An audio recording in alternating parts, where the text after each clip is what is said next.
सीमा सुरक्षा दल BSF 57 बटालियनचे GD constable पदावर कार्यरत असलेले जवान भडगाव तालुक्यातील गुडे येथील रहिवासी स्वप्नील सुभाष पाटील वय 39 हे भारत बांगलादेश सीमेवर पश्चिम बंगाल येथे देशाचे रक्षण करीत असताना त्यांना दिनांक 9 ऑगस्ट 2025 रोजी रात्री 8:30 वाजेच्या सुमारास वीरमरण आले।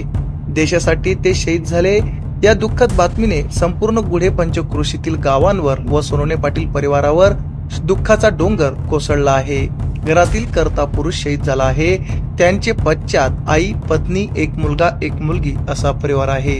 एकुलता एक सुपुत्र असताना देखील आई वडिलांनी त्यांना देशाच्या संरक्षणासाठी पाठवले होते।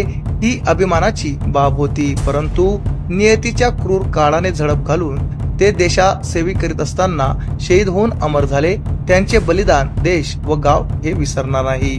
त्यांचे पार्थिव हे पश्चिम बंगाल येथून आज दिनांक 10 ऑगस्ट 2025 रोजी ताब्यात मिळण्यासाठीची शक्यता असून विशेष विमानाने हे पार्थिव देह संभाजीनगर किंवा इंदोर मार्गे दिनांक 11 ऑगस्ट 2025 रोजी भडगाव तालुक्यातील त्यांचे मूळ गावी गुडे येथे येण्याची शक्यता आहे।